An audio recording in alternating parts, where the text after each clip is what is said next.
അസ്സലാമു അലൈക്കും വറഹ്മത്തുള്ളാഹി വബറകാതുഹു. അൽഹംദുലില്ലാഹി റബ്ബിൽ ആലമീൻ വസ്സലാത്തു വസ്സലാമു അലാ റസൂലിഹിൽ അമീൻ വഅലാ ആലിഹി വസഹ്ബിഹി അജ്മഈൻ വമൻ തബിഅഹും ബിഇഹ്സാനിൻ ഇലാ യൗമിദ്ദീൻ. അമ്മാ ബഅദ്. ദർസുൽ ഖുർആനിന്റെ 201-ാമത്തെ ക്ലാസ്സാണ് ഇന്ന് നമ്മൾ എടുക്കുന്നത്. വിശുദ്ധ ഖുർആനിലെ 68-ാമത്തെ അധ്യായം സൂറ അൽ ഖലമിലെ അവസാനത്തെ ക്ലാസ്സാണ് ഇന്നത്തേത്.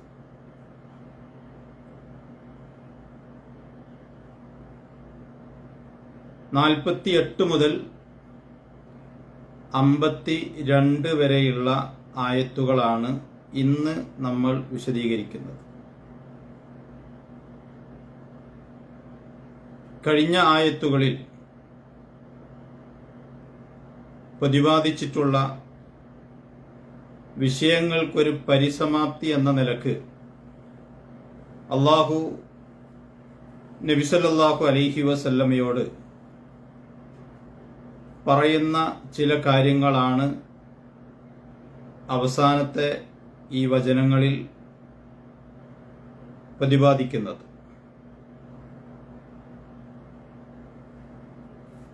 അഊദു ബില്ലാഹി മിനശ് ശൈത്വാനിർ റജീം. ബിസ്മില്ലാഹിർ റഹ്മാനിർ റഹീം. واصبر لحكم ربك ولا تكن كصاحب الحوت إذ نادى وهو مكظوم. ഈ ആയത്താണ് 48-ാമത്തെ ആയത്ത്. കഴിഞ്ഞ ആയത്തുകളിൽ സത്യനിഷേധികളുമായി ബന്ധപ്പെട്ട ചില കാര്യങ്ങൾ പറയുകയും അവർ സത്യവിശ്വാസം തിരസ്കരിക്കുന്നതിന്റെ പേരിൽ പ്രവാചകനുണ്ടാകുന്ന പ്രയാസങ്ങളെക്കുറിച്ച് പ്രതിപാദിക്കുകയും ചെയ്തു. എന്നിട്ട് അല്ലാഹു നബി സല്ലല്ലാഹു അലൈഹി വസല്ലമയോട് ഉപദേശിച്ചത് അവരവരുടെ നിഷേധത്തിലും തിരസ്കാരത്തിലും നിലനിന്നുകൊള്ളട്ടെ, അവരുടെ കാര്യം എനിക്ക് അഥവാ അള്ളാഹുവിന് വിട്ടേക്കുക, അള്ളാഹു അവർക്ക് നിശ്ചയിച്ച സമയത്ത് അവരെ പിടികൂടി ശിക്ഷിച്ചേക്കാം എന്ന കാര്യമാണ് കഴിഞ്ഞ ആയത്തുകളിലെ അവസാനത്തിൽ പ്രതിപാദിച്ചിട്ടുള്ളത്. അതിനുശേഷം അള്ളാഹു ഈ 48-ാമത്തെ വചനത്തിൽ പ്രവാചകനോട് പറയുകയാണ്, ഫസ്ബിർ ലിഹുക്മി റബ്ബിക, ഫസ്ബിർ നബിയെ അങ്ങ് ക്ഷമിക്കുക, ലിഹുക്മി റബ്ബിക അങ്ങയുടെ രക്ഷിതാവിന്റെ വിധി വരുന്നതുവരെ, അല്ലെങ്കിൽ ആ വിധിയിൽ അങ്ങ് ക്ഷമിക്കുക, വലാ തകുൻ അങ്ങ് ആവരുത്, ആയിപ്പോകരുത്, കസ്വാഹിബിൽ ഹൂത്തി മത്സ്യക്കാരനെ പോലെ ആയിത്തീരരുത്, അല്ലെങ്കിൽ മത്സ്യത്തിന്റെ ആളെപ്പോലെ ആയിത്തീരരുത്. ഇതിനാദ അദ്ദേഹം വിളിച്ചു പ്രാർത്ഥിച്ച സന്ദർഭം, വഹുവ മഖ്ലൂൻ ദുഃഖനിമഗ്നനായി ആ മത്സ്യക്കാരൻ അള്ളാഹുവിനെ വിളിച്ച് പ്രാർത്ഥിച്ച സന്ദർഭം ഓർക്കുക. ഈ ഒന്നാമത്തെ അല്ലെങ്കിൽ 48-ാമത്തെ ഈ വചനത്തിൽ നബി സല്ലല്ലാഹു അലൈഹി വസല്ലമയെ ആശ്വസിപ്പിച്ചുകൊണ്ട് അള്ളാഹു ഒരു കാര്യം പറയുകയും ഇന്നവനെ പോലെ അഥവാ മുമ്പ് കഴിഞ്ഞുപോയ ഒരു പ്രവാചകനായ മത്സ്യക്കാരൻ അഥവാ യൂനുസ് നബി അലൈഹിസ്സലാത്തു വസ്സലാം അദ്ദേഹത്തെ പോലെ ഈ വിഷയത്തിൽ ആകരുത് എന്ന് ഉപദേശിക്കുകയും ചെയ്യുന്നു. ഇവിടെ മത്സ്യക്കാരൻ എന്ന് മാത്രമാണ്, അല്ലെങ്കിൽ അതിന്റെ ആ മത്സ്യത്തിന്റെ ആളെപ്പോലെ ആവരുത് എന്ന് മാത്രമാണ് പ്രതിപാദിച്ചിട്ടുള്ളത്. അപ്പൊ ഇവിടെ നമ്മൾ മനസ്സിലാക്കേണ്ട ഏറ്റവും പ്രധാനപ്പെട്ട ഒരു കാര്യം, കഴിഞ്ഞ ആയത്തുകളിൽ അള്ളാഹു പ്രവാചകനോട് പറഞ്ഞത് ഈ അക്രമികളായ ശത്രുക്കളെ അള്ളാഹു തൽക്കാലം അയച്ചുവിട്ടിരിക്കുകയാണ്. എന്നാൽ അവന്റെ തീരുമാനമനുസരിച്ച് അവൻ പിടികൂടുക തന്നെ ചെയ്യും, വഴിയെ അവരെ പിടികൂടി ശിക്ഷിക്കുക തന്നെ ചെയ്യും എന്നൊരു കാര്യം കഴിഞ്ഞ ആയത്തുകളിൽ പരാമർശിച്ചുവല്ലോ. ഇവിടെ അള്ളാഹു ഉദ്ദേശിക്കുന്നത് ഫസ്ബിർ ലി ഹുക്മി റബ്ബിക, അങ്ങയുടെ റബ്ബിന്റെ ആ വിധി വരുന്നതുവരെ, ആ തീരുമാനം വരുന്നതുവരെ അങ്ങ് ക്ഷമിക്കുക. പിന്നെ ഉപദേശിക്കുന്നത് വലാ തകുൻ കസ്വാഹിബിൽ ഹൂത്ത്, മത്സ്യക്കാരൻ അല്ലെങ്കിൽ മത്സ്യത്തിന്റെ ആൾ ആയതുപോലെ അങ്ങ് ആവരുത്. ഇത് മഹാനായ യൂനുസ് നബി അലൈഹിസ്സലാത്തു വസ്സലാമിനെയാണ് സാഹിബിൽ ഹൂത്ത് എന്നും വിശുദ്ധ ഖുർആനിലെ മറ്റൊരു സ്ഥലത്ത് ദുന്നൂൻ എന്നും ഒക്കെ പ്രതിപാദിച്ചിരിക്കുന്നത്. യൂനുസ് നബി അലൈഹിസ്സലാത്തു വസ്സലാം ആശുറ എന്ന് പറയുന്ന രാജ്യത്തിന്റെ തലസ്ഥാനമായ നീനുവ എന്ന സ്ഥലത്തേക്ക് നിയോഗിക്കപ്പെട്ട പ്രവാചകനായി നിയോഗിക്കപ്പെട്ട വ്യക്തിയായിരുന്നു. അവിടുത്തെ ജനങ്ങളിലേക്ക് അദ്ദേഹം നിയോഗിതനായത് മുതൽ അവരെ അള്ളാഹുവിലേക്കും ഏകദൈവ വിശ്വാസത്തിലേക്കും രാവും പകലുമില്ലാതെ അദ്ദേഹം ദീർഘകാലം ക്ഷണിക്കുകയുണ്ടായി. പക്ഷേ ആ വിശ്വാസം അല്ലെങ്കിൽ ആ മാർഗം സ്വീകരിക്കാതെ, സത്യവിശ്വാസം സ്വീകരിക്കാതെ അവർ ശിർക്കിൽ തന്നെ നിലകൊള്ളുകയായിരുന്നു. അള്ളാഹുവിന്റെ ശിക്ഷയെക്കുറിച്ച് യൂനുസ് നബി അലൈഹിസ്സലാത്തു വസ്സലാം തന്റെ ജനതയ്ക്ക് താക്കീത് നൽകി, മുന്നറിയിപ്പ് നൽകി. പക്ഷേ അവർ പിൻവാങ്ങിയില്ല. അദ്ദേഹം തന്റെ കഴിവ് മുഴുവനായും വിനിയോഗിച്ചു നോക്കിയെങ്കിലും ഫലമുണ്ടായില്ല. സ്വാഭാവികമായും ഒരു പ്രവാചകനാണെങ്കിലും ഒരു മനുഷ്യനാണല്ലോ, അദ്ദേഹത്തിന് കോപവും ആ ജനതയോട് അല്ലെങ്കിൽ അവർ സ്വീകരിക്കാത്തതിന്റെ പേരിൽ അദ്ദേഹത്തിന് ദുഃഖവും ഉണ്ടായി. അങ്ങനെ അള്ളാഹുവിന്റെ കൽപ്പന കാത്തു നിൽക്കുകയോ അവിടുത്തെ ജനങ്ങളെ വിവരമറിയിക്കുകയോ ചെയ്യാതെ അദ്ദേഹം ആ നാട് വിട്ടു പോവുകയുണ്ടായി. യൂനുസ് നബി അലൈഹിസ്സലാത്തു വസ്സലാമിന്റെ ചരിത്രം ഒരുപക്ഷെ പല സന്ദർഭങ്ങളിലായി നമ്മൾ കേട്ടവരാണ്. അങ്ങനെ അദ്ദേഹം ആ നാട് വിട്ട് പോവുകയുണ്ടായി. അപ്പൊ യഥാർത്ഥത്തിൽ അത് പാടില്ലാത്തൊരു കാര്യമാണ്. ഒരു പ്രവാചകനെ സംബന്ധിച്ച് അള്ളാഹുവിന്റെ നിർദ്ദേശപ്രകാരമല്ലാതെ അദ്ദേഹം പ്രവർത്തിക്കാവതല്ല. അപ്പൊ ആ ജനങ്ങളോട് കുപിതനായി, ദുഃഖിതനായി അദ്ദേഹം നീനുവ എന്ന് പറയുന്ന നാട് വിട്ടുപോവുകയുണ്ടായി. വിശുദ്ധ ഖുർആൻ സൂറത്ത് അംബിയായിൽ ആ കാര്യം ഇങ്ങനെ പറയുന്നുണ്ട്: വദന്നൂന ഇദ്ദഹബ മുഗാളിബൻ, മത്സ്യക്കാരൻ കുപിതനായിക്കൊണ്ട് പോയ സന്ദർഭം എന്ന്. അപ്പോ ആ യൂനുസ് നബി അലൈഹിസ്സലാത്തു വസ്സലാമിന്റെ ചരിത്രം സൂറത്തു അംബിയായിലും സൂറത്തു സോഫാത്തിലും മറ്റു സ്ഥലങ്ങളിലുമൊക്കെ പ്രതിപാദിച്ചിട്ടുണ്ട്. ഇവിടെ അദ്ദേഹം ക്ഷമ കൈക്കൊള്ളാതെ, അള്ളാഹുവിന്റെ കൽപ്പന കാത്തു നിൽക്കാതെ അദ്ദേഹം കുപിതനായി പോയതിനെയാണ് അതുപോലെ അങ്ങ് ആവരുത്, അതുകൊണ്ട് ഫസ്ബിർ ലി ഹുക്മി റബ്ബിക, അങ്ങയുടെ രക്ഷിതാവിന്റെ വിധി വരുന്നതുവരെ അങ്ങ് കാത്തിരിക്കുക, ക്ഷമിക്കുക. എന്നിട്ടാണ് പറയുന്നത് ആ മത്സ്യക്കാരൻ ആയതുപോലെ ആവുകയും ചെയ്യരുത്. അഥവാ യൂനുസ് നബി അലൈഹിസ്സലാം എന്തു ചെയ്യണം എന്ന അള്ളാഹുവിന്റെ തീരുമാനം വരുന്നതിന്റെ മുമ്പ് കുപിതനായിക്കൊണ്ട് ആ നാട് വിട്ടുപോയല്ലോ, അങ്ങനെ ആവരുത് എന്ന് നബി സല്ലല്ലാഹു അലൈഹി വസല്ലമയെ അള്ളാഹു ഉപദേശിക്കുകയാണ്. അതിനുശേഷം ആ പ്രവാചകന്റെ ഒന്ന് രണ്ട് കാര്യങ്ങൾ കൂടെ സൂചിപ്പിക്കുകയാണ്. അദ്ദേഹം അവിടെ നിന്ന് പോയത് വഹുവ മഖ്ലൂ എന്ന് പറഞ്ഞാൽ ദുഃഖ നിമഗ്നായി അല്ലെങ്കിൽ കുപിതനായിക്കൊണ്ടാണ് അദ്ദേഹം പോയത്. ലൗലാ അൻ തദാറകഹു നിഅമതും മിർ റബ്ബിഹി ലനുബിദ ബിൽ അറാഇ വഹുവ മദ്മൂം ഫജ്തബാഹു റബ്ബുഹു ഫജഅലഹു മിനസ് സാലിഹീൻ. അടുത്ത രണ്ടായത്തുകൾ 49-50 ആയത്തുകളിൽ അള്ളാഹു യൂനുസ് നബിയെ കുറിച്ച് തന്നെ പറയാം. ലൗല അൻ തദാറകഹു, അദ്ദേഹം ആ നാട് വിട്ടുപോയതിനു ശേഷം എന്തു സംഭവിച്ചു എന്നതാണ്. ഖുർആൻ അത് സൂറത്ത് അംബിയായിൽ പറയുന്നുണ്ട്. അദ്ദേഹം പിന്നീട് ഒരു കപ്പലിൽ സഞ്ചരിച്ചു.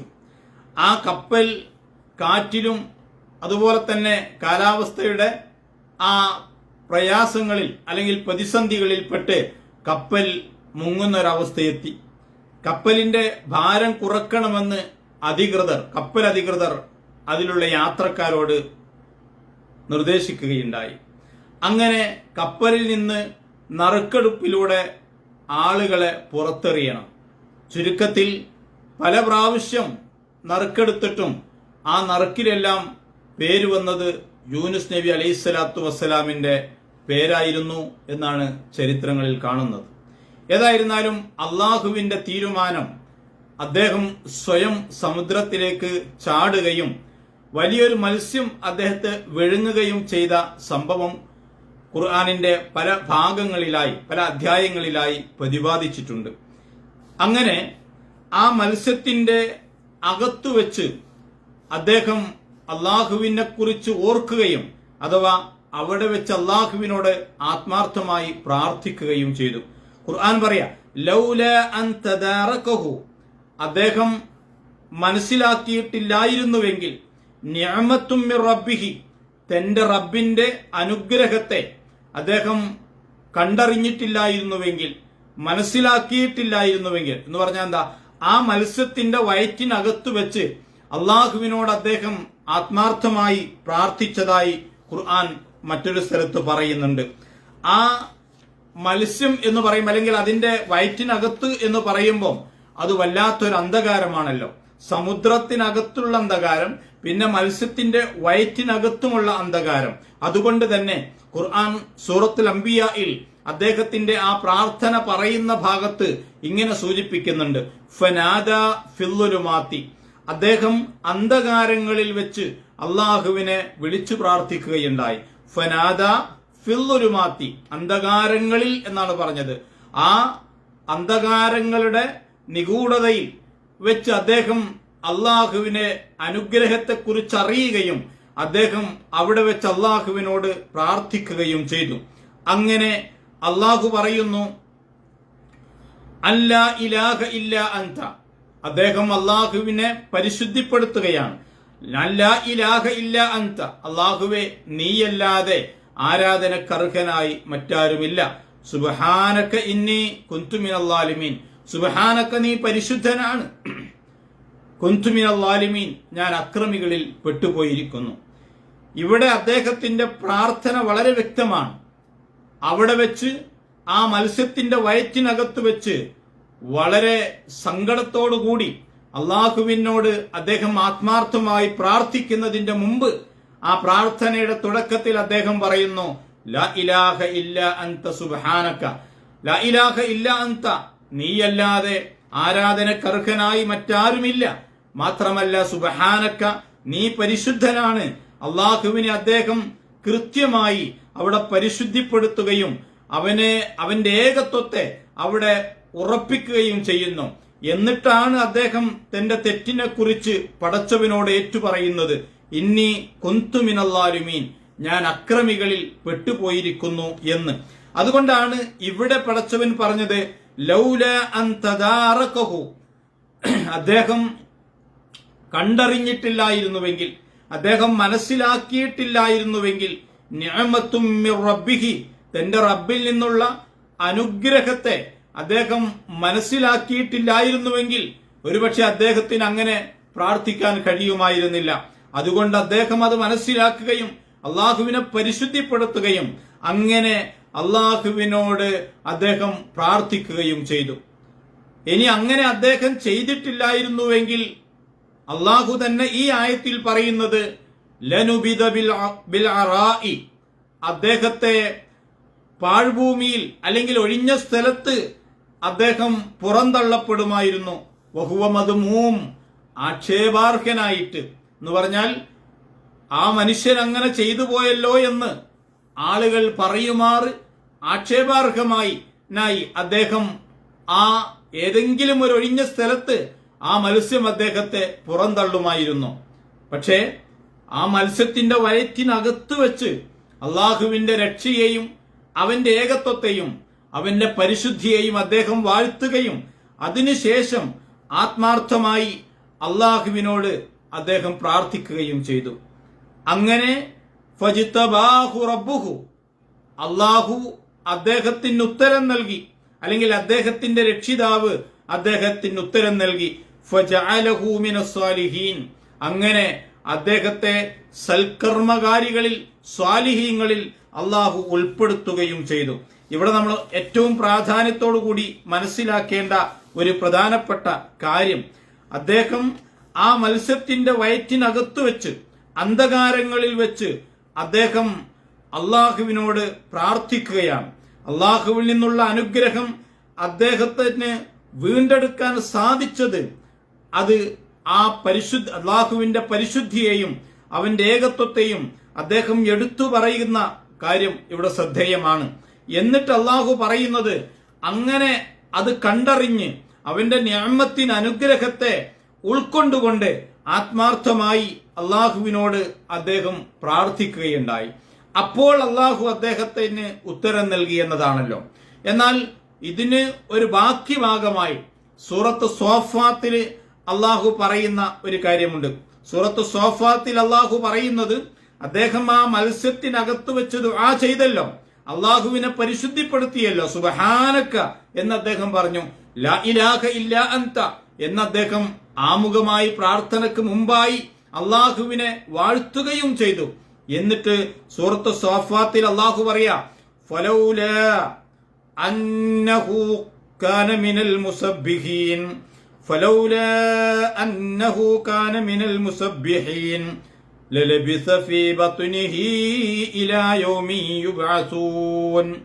ഫലൗലാ അന്നഹു കാന മിനൽ മുസബ്ബിഹീൻ, അദ്ദേഹം അള്ളാഹുവിനെ പരിശുദ്ധിപ്പെടുത്തുന്നവരിൽ അല്ലായിരുന്നുവെങ്കിൽ എന്ന് പറഞ്ഞാൽ എന്താ, അദ്ദേഹം അള്ളാഹുവിനെ പരിശുദ്ധിപ്പെടുത്താതെ അവനെ പ്രകീർത്തിക്കാതെ അള്ളാഹുവിനോട് ദുആ ചെയ്യാതെ അങ്ങനെ ഇരുന്നിരുന്നു ആ മത്സ്യത്തിന്റെ വയറ്റിനകത്ത് എങ്കിൽ ലലബിസ ഫീ ബത്നിഹി ഇലാ യൗമി യുബ്അസൂൻ, അന്ത്യദിനം വരെ, ഖിയാമത്ത് നാൾ വരെ അദ്ദേഹം ആ മത്സ്യത്തിന്റെ വയറ്റിനകത്ത് തന്നെ അവശേഷിക്കുമായിരുന്നു, താമസിക്കുമായിരുന്നു എന്ന്. ഇവിടെയാണ് ഈ വിഷയത്തിൽ ഏറ്റവും പ്രധാനപ്പെട്ട ഒരു പോയിന്റ് ഉള്ളത്. കാരണം എന്താ അറിയോ, ആ അന്ധകാരങ്ങളിലും തന്നെ രക്ഷപ്പെടുത്താൻ അള്ളാഹു മാത്രമേ ഉള്ളൂ. അവനാണ് ഏറ്റവും പരിശുദ്ധൻ. അവനല്ലാതെ ആരാധനക്കും എന്റെ പ്രാർത്ഥനയൊന്നും കേൾക്കാൻ ആരുമില്ല എന്ന് കൃത്യമായി അദ്ദേഹം അറിയുകയും, അല്ലെങ്കിൽ അദ്ദേഹം അവിടെ വെച്ച് തന്റെ ആ വിശ്വാസം വീണ്ടെടുക്കുകയും എന്നിട്ട് അവിടെ വെച്ച് അള്ളാഹുവിനോട് അദ്ദേഹം ദുആ ചെയ്യുകയും ചെയ്തു. അതുകൊണ്ട് ഫസ്തജാബ, അള്ളാഹു അദ്ദേഹത്തിന് ഉത്തരം കൊടുത്തു, അല്ലെങ്കിൽ ഫജിതബാഹു റബ്ബുഹു, അദ്ദേഹത്തിന്റെ റബ്ബ് അദ്ദേഹത്തിന് ഉത്തരം കൊടുത്തു. ഇവിടെ നമ്മൾ മനസ്സിലാക്കേണ്ട ഒരു കാര്യം, എവിടെ വെച്ചും നമ്മൾ ആ പടച്ചവനോട് മാത്രമേ ദുആ ചെയ്യാൻ പാടുള്ളൂ. മറ്റൊരാളോടും ഒരു മുസ്ലിം പ്രാർത്ഥിക്കുവാനോ അവന്റെ ഇബാദത്തുകൾ അർപ്പിക്കുവാനോ പാടില്ല. പ്രാർത്ഥനയും നേർച്ചയും നമസ്കാരവും ബലികർമ്മങ്ങളും എല്ലാം അള്ളാഹുവിന് മാത്രമേ സമർപ്പിക്കാവൂ. അതാണല്ലോ ഒരു മുസ്ലിം നമസ്കരിക്കുന്നതിന്റെ തുടക്കത്തിൽ വജ്ജഹ്തു വജ്ഹിയ ലില്ലദീ ഫത്തറ സമാവാതി എന്ന് തുടങ്ങിയിട്ട് ഇന്ന സ്വലാത്തി വനുസുക്കി വമഹിയായ വമമാതി ലില്ലാഹി റബ്ബിൽ ആലമീൻ, എന്റെ ജീവിതവും എന്റെ മരണവും എന്റെ നമസ്കാരവും എന്റെ എല്ലാ ആരാധനാ കർമ്മങ്ങളും ആ ലോകരക്ഷിതാവായ അള്ളാഹുവിനാണ് എന്ന് വിശ്വസിച്ച് അങ്ങനെ പറഞ്ഞ് നമസ്കരിക്കുന്ന ഒരു മനുഷ്യനെ സംബന്ധിച്ച് അവൻ മറ്റൊരാളോടും ദുആ ചെയ്തുകൂടാ, മറ്റൊരാളോടും പ്രാർത്ഥിച്ചുകൂടാ, മറ്റൊരാളുടെ പേരിലും ബലിയറുത്തുകൂടാ, മറ്റൊരാളുടെ പേരിലും അയാൾ തവക്കുൽ ചെയ്യുകയോ ഇബാദത്തിന്റെ ഏതെങ്കിലും ഇനങ്ങൾ മറ്റുള്ളവർക്ക് സമർപ്പിക്കുകയോ ചെയ്തുകൂടാ. അതുകൊണ്ട് തന്നെ ഇവിടെ അദ്ദേഹം ചെയ്ത ആ ഏറ്റവും വലിയൊരു കാര്യമായി ഖുർആൻ പറയുന്നത് ഫലൗല അന്നഹു കാന മിനൽ മുസബ്ബിഹീൻ, ആ മത്സ്യത്തിനകത്ത് വെച്ച് അള്ളാഹുവിനെ അല്ലായിരുന്നു. അതിന്റെ സൂചന എങ്ങനെയാണല്ലോ, അള്ളാഹുവിനെ അദ്ദേഹം പരിശുദ്ധിപ്പെടുത്തിയിട്ടില്ലായിരുന്നുവെങ്കിൽ എന്ന് പറഞ്ഞാൽ എന്താ, അള്ളാഹുവിനോട് അദ്ദേഹം ദുആ ചെയ്തിട്ടില്ലായിരുന്നുവെങ്കിൽ തീർച്ചയായും ആ മത്സ്യത്തിന്റെ വയറ്റിനകത്തു തന്നെ ലലബിസ ഫീ ബത്നിഹി ഇലാ യൗമി യുബഅസൂൻ, ആ മത്സ്യത്തിന്റെ വയറ്റിനകത്തു തന്നെ അദ്ദേഹം താമസിക്കുമായിരുന്നു എന്നതാണ്. ഇത് ഏറ്റവും പ്രധാനപ്പെട്ട ഒരു വിഷയമാണ് ഈ അവസാന ആയത്തുകളിൽ.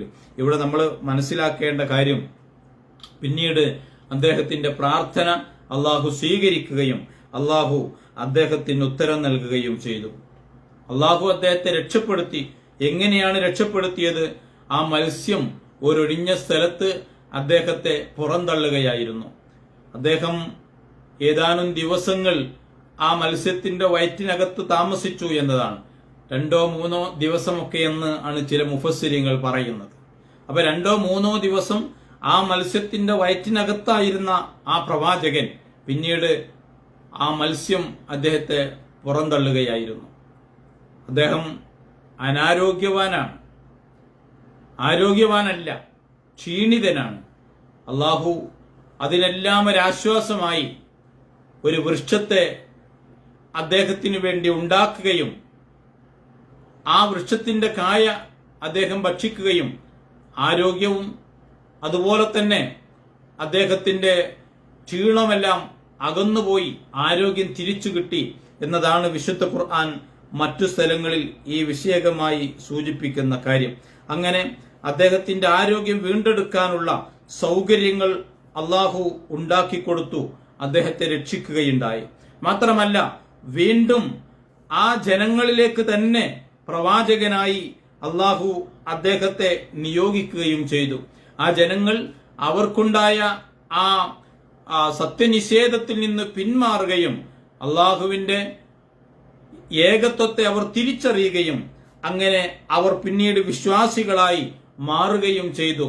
മഹാനായ യൂനുസ് നബി അലൈഹിസ്സലാത്തു വസ്സലാമിന്റെ ആരോഗ്യം വീണ്ടെടുത്തു. വീണ്ടും അദ്ദേഹം പ്രവാചകനായി നിയോഗിതനായി. അങ്ങനെ അദ്ദേഹത്തിന്റെ നിരാശയും അദ്ദേഹത്തിന്റെ അക്ഷമയും ഒക്കെ ഒക്കെ മാറ്റിക്കൊടുക്കുകയും അങ്ങനെ അദ്ദേഹം കുറെ കാലം വീണ്ടും പ്രവാചകനായി പ്രബോധനം ചെയ്തുകൊണ്ട് ജീവിക്കുകയും ചെയ്തു എന്നതാണ് അദ്ദേഹത്തിന്റെ ചരിത്രം. ഈ ചരിത്രം വ്യംഗ്യമായി ഈ ചരിത്രം ചെറിയ രൂപത്തിൽ സൂചിപ്പിച്ചുകൊണ്ട് അദ്ദേഹത്തെ പോലെ ആകരുത് എന്ന് മഹാനായ നബി സല്ലല്ലാഹു അലൈഹി വസല്ലമയോട് അള്ളാഹു ഉപദേശിക്കുകയാണ്. കാരണം എന്താ? അള്ളാഹുവിന്റെ കൽപ്പന വരുന്നതുവരെ ഒരു പ്രവാചകൻ എല്ലാം കാത്തിരിക്കണം. ആ കൽപ്പനയില്ലാതെ അവർക്കൊന്നും പ്രവർത്തിച്ചുകൂടാ. അതുകൊണ്ട് യൂനുസിനെ പോലെ മത്സ്യക്കാരനെ പോലെ ആകരുത് എന്ന് ഈ ആയത്തിൽ അള്ളാഹു പ്രവാചകനെ ഉപദേശിച്ചതിന്റെ താല്പര്യം ഇപ്പൊ മനസ്സിലായിട്ടുണ്ടാകും. അദ്ദേഹം അള്ളാഹുവിന്റെ കൽപ്പന വരാതെ നിരാശനായി കുപിതനായി തന്നെ നിയോഗിക്കപ്പെട്ട രാജ്യത്തു നിന്ന് ആ രാജ്യം വിട്ടു പോയതിനെ കുറിച്ചാണ് സൂചിപ്പിക്കുന്നത്.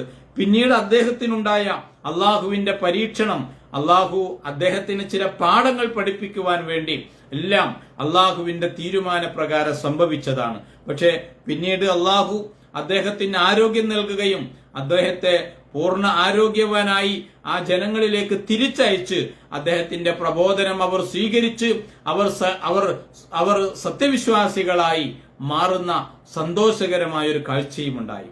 എന്നിട്ട് ഇവിടെ നബി സല്ലല്ലാഹു അലൈഹി വസല്ലമയോട് അള്ളാഹു ക്ഷമിക്കുവാനും അവർക്ക് എന്താണോ അള്ളാഹു നിശ്ചയിച്ചിരിക്കുന്നത് ആ നിഷേധികൾക്ക് അവരുടെ തീരുമാനം അള്ളാഹു നടപ്പാക്കുന്നതുവരെ ഫസ്ബിർ ലിഹുക്മി റബ്ബിക, നബിയെ അങ്ങയുടെ റബ്ബിന്റെ ആ തീരുമാനം അങ്ങ് കാത്തു നിൽക്കണം, അങ്ങ് അതുവരെ ക്ഷമിക്കണം എന്ന് പ്രവാചകനെ അള്ളാഹു ഉപദേശിക്കുകയാണ്. 51-ാമത്തെയും 52-ാമത്തെയും ആയത്താണ് അവസാനമായി നമുക്ക് വിശദീകരിക്കാനുള്ളത്. വഇയ്യകാദുല്ലദീന കഫറൂ ലയുസ്ലിഖൂനക ബിഅബ്സ്വാരിഹിം ലമ്മാ സമിഉ الذിക്ര വയഖൂലൂന ഇന്നഹു ലമജ്നൂൻ വമാ ഹുവ ഇല്ലാ ദിക്റുൻ ലിൽ ആലമീൻ.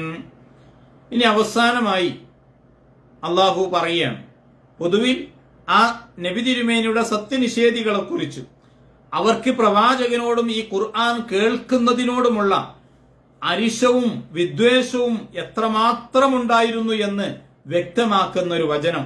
വഇയ്യകാദുല്ലദീന കഫറു, ആ അവിശ്വാസികൾ ആവാറായിട്ടുണ്ട്, എന്താകാറായിട്ടുണ്ട്? ലയുസ്ലികൂനക, അങ്ങയെ വീഴ്ത്തുമാറായിട്ടുണ്ട്. ബി അബ്സാരിഹിം, അവരുടെ നോട്ടങ്ങൾ കൊണ്ട്. ലമ്മാ സമിഉ വദ്ദിക്റ, ഈ ഖുർആൻ കേൾക്കുമ്പോഴൊക്കെ ആ വിദ്വേഷത്തിന്റെയും പകയുടെയും നോട്ടം കാരണം അങ്ങയെ വീഴ്ത്തുമാർ എന്ന് പറഞ്ഞാൽ അങ്ങ് വീണുപോകുമാറുള്ള തുറിച്ചു നോട്ടം അല്ലെങ്കിൽ വിദ്വേഷത്തോടെയുള്ള നോട്ടം അവര് നോക്കുന്നുണ്ട്. വയഖൂലൂന ഇന്നഹു ലമജ്നൂൻ, അങ്ങൊരു ഭ്രാന്തനാണ് എന്നും അവർ പറഞ്ഞു നടക്കുന്നുണ്ട് അല്ലെങ്കിൽ പറയുന്നുണ്ട്. ഇതാണ് എന്ന് പറഞ്ഞാൽ ഈ പറയുന്ന ഒരു കാര്യം ഖുർആനിനോടും പ്രവാചകനോടും അവർക്കുള്ള വെറുപ്പും വിദ്വേഷവുമാണ് സൂചിപ്പിക്കുന്നത്. നമുക്കറിയാം, നമുക്ക് ഏറ്റവും വെറുപ്പുള്ള ഒരു വ്യക്തിയെ എങ്ങനെ ഒരാൾ നോക്കും? ഒരാൾക്ക് ഏറ്റവും വിദ്വേഷമുള്ള, ഏറ്റവും വെറുപ്പുള്ള ഒരു ആശയത്തോട് എങ്ങനെ അവർ പ്രതികരിക്കും? അതിന്റെ ഒരു മൂർധന്യാവസ്ഥയാണ് യഥാർത്ഥത്തിൽ ഈ മക്കയിലെ മുശ്രിക്കീങ്ങൾ പ്രവാചകനോട് കാണിച്ചത്. അവരുടെ നോട്ടവും അവരുടെ പെരുമാറ്റവും ഒക്കെ കണ്ടാൽ അങ്ങയെ ഇല്ലാതാക്കുമാർ അല്ലെങ്കിൽ അങ്ങയെ വീഴ്ത്തുമാറ് ആ രൂപത്തിൽ അത്രയും വിദ്വേഷത്തോടു കൂടിയാണ് അങ്ങയെ അവർ വീക്ഷിക്കുന്നത്. മാത്രമല്ല വയഖൂലൂന ഇന്നഹു ലമജ്നൂൻ, അങ്ങ് ഭ്രാന്തനാണ് എന്നവർ പറയുകയും ചെയ്യുന്നു. ഇതാണ് അവരെ കുറിച്ച് ഖുർആൻ പറയുന്നത്. അവസാനമായി അള്ളാഹു പറയുന്ന ഒരു കാര്യം, വമാ ഹുവ ഇല്ലാ ദിക്റുൻ ലിൽ ആലമീൻ. യഥാർത്ഥത്തില് അവരങ്ങനെ തുറിച്ചു നോക്കേണ്ട കാര്യമൊന്നുമില്ല. ഈ ഖുർആൻ എന്ന് പറയുന്നത് അവർക്ക് മാത്രമുള്ള ഉത്ബോധനമല്ല, ലോകത്തിലുള്ള ഈ എല്ലാ മനുഷ്യർക്കുമുള്ള ഉത്ബോധനമാണ് വിശുദ്ധ ഖുർആൻ. അതുകൊണ്ട് തന്നെ അവർക്ക് വേണ്ടെങ്കിൽ അവർ സ്വീകരിക്കേണ്ടതില്ല. അവർ നിഷേധികളാകുന്നുവെങ്കിൽ അവർ നിഷേധിച്ചു പോയിക്കൊള്ളട്ടെ. യഥാർത്ഥത്തിൽ ഖുർആൻ എല്ലാ മനുഷ്യർക്കും, ഈ ലോകത്തിന്റെ അവസാനം വരെയുള്ള എല്ലാ മനുഷ്യർക്കുമുള്ള ഉത്ബോധനമാണ്. അതുകൊണ്ട് തന്നെ അവർക്ക് മാത്രമുള്ളതല്ല. അവർ പിന്തിരിഞ്ഞു പോകുന്നുവെങ്കിൽ അവർ പിന്തിരിഞ്ഞു പോകട്ടെ. ഖുർആനിനൊരു നിലപാടുണ്ട്. ആ ഖുർആനിന്റെ നിലപാട് എന്താണ്? വഖുലിൽ ഹഖ്ഖു മിർ റബ്ബിക്കും, നബിയെ അങ്ങയുടെ റബ്ബിങ്കൽ നിന്നുള്ള ഈ സത്യം അങ്ങ് വിളിച്ചു പറയുക. ഫമൻ ശാഅ ഫൽയുമിൻ, ആര് വിശ്വസിക്കാൻ ഉദ്ദേശിക്കുന്നുവെങ്കിൽ അവർ വിശ്വസിച്ചു കൊള്ളട്ടെ. വമൻ ശാഅ ഫൽയക്ഫുർ, ആർ അവിശ്വസിക്കാൻ ഉദ്ദേശിക്കുന്നുവെങ്കിൽ അവരങ്ങനെയും ചെയ്തു കൊള്ളട്ടെ. വളരെ കൃത്യമായ ഒരു നിലപാടാണ് ഖുർആനിന്റേത്. ആരെയും നിർബന്ധിച്ച് അതിലേക്ക് വലിച്ചിഴക്കേണ്ടതില്ല. ഇത് കേട്ടിട്ട് ഇത് ശരിയാണ് എന്ന് ബുദ്ധിക്കും മനസ്സിനും ബോധ്യപ്പെടുന്നുവെങ്കിൽ അവർ സ്വീകരിച്ചു കൊള്ളട്ടെ. ഇനി അതല്ല, വേറെ എന്തിന്റെങ്കിലും താല്പര്യത്താൽ അതിനെ തിരസ്കരിക്കുന്നുവെങ്കിൽ ആ തിരസ്കാരം കൊണ്ട് പ്രവാചകനോ അല്ലെങ്കിൽ വിശുദ്ധ ഖുർആനിനോ അതിൽ വിശ്വസിക്കുന്ന മറ്റാളുകൾക്കോ യാതൊന്നും സംഭവിക്കാനില്ല. അതിനുള്ള സ്വാതന്ത്ര്യം, വിശ്വസിക്കാനും തിരസ്കരിക്കാനുമുള്ള സ്വാതന്ത്ര്യം എല്ലാവർക്കുമുണ്ട്. ഇത് നിർബന്ധിതമായ ഒരു കൽപ്പനയല്ല, ഈ ലോകത്തിലെ മുഴുവൻ മനുഷ്യർക്കുമുള്ളതാണ്. അതുകൊണ്ട് മക്കയിലെ മുശ്രിക്കീങ്ങളായ സത്യനിഷേധികൾ അവർ പിന്തിരിഞ്ഞു പോകുന്നുവെങ്കിൽ അവർ പിന്തിരിഞ്ഞു കൊള്ളട്ടെ. എന്നാൽ മറ്റാളുകൾ അത് സ്വീകരിക്കുന്നവരുണ്ടാകും. ഇഷ്ടമുള്ളവർ സ്വീകരിക്കട്ടെ, ഇഷ്ടമില്ലാത്തവർ അത് തിരസ്കരിച്ചു കൊള്ളട്ടെ എന്ന കൃത്യമായ ഒരു നിലപാടോടുകൂടിയാണ് ഈ അധ്യായം അവസാനിക്കുന്നത്. ഇൻഷാ അല്ലാഹ് ഇതിനു മുകളിലുള്ള അടുത്ത അധ്യായം നമുക്ക് അടുത്ത ആഴ്ച ആരംഭിക്കാം. അള്ളാഹു അനുഗ്രഹിക്കുമാറാവട്ടെ. അസ്സലാമു അലൈക്കും വറഹ്മത്തുള്ളാഹി വബറകാതുഹു.